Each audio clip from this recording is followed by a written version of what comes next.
Hey, this is Darren, and I'm about to do my batteries, wire, and bulb scientific activity. I'm starting off here with my diagram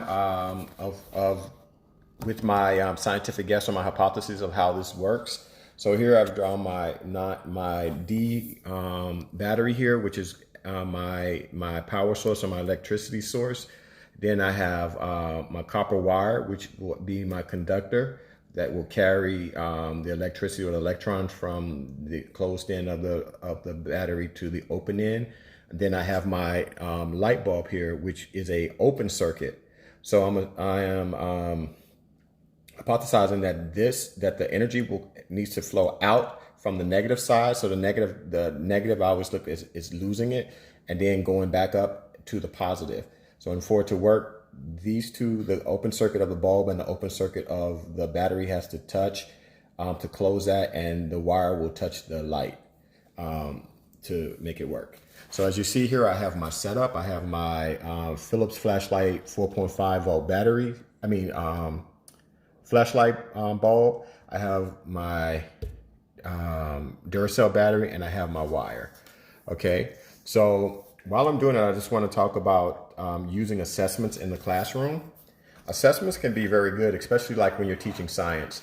While you can use other assessments like selected response if you're compartmentalizing the knowledge, and or you can use writing, reasoning and things like that. But to make it fun for students, then you can use and more informative for you as a teacher, you can use performance-based assessments, which are fun and allows the students to actually participate in the activity while explaining what they're doing.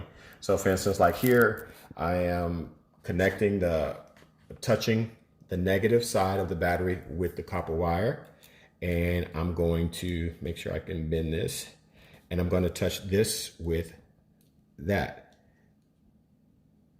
Let's see, where's lighting?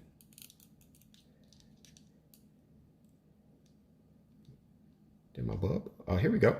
So as you see, by touching touching the conductor at the negative end of the energy source, and touching the bulb, the open circuit up there that's closed now by touching the battery, it allows for the electricity to flow, and that's caused by particles with negative charges, and they're called electrons.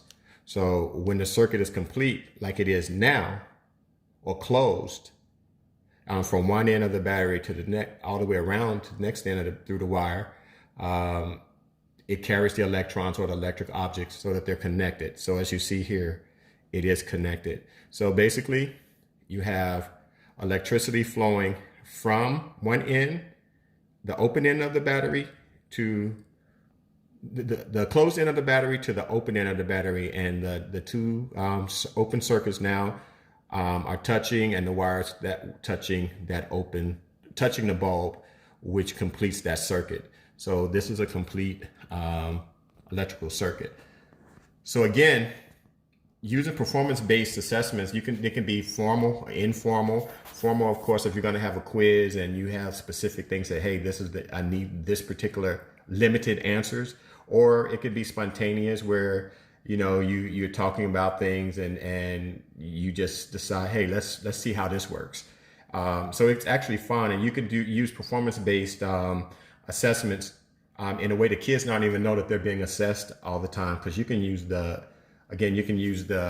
discussion during the week or the chapter as a formative assessment, and then when you do this assessment, this performance-based assessment, it can actually be a summative one based on depending on what you're looking for from the students.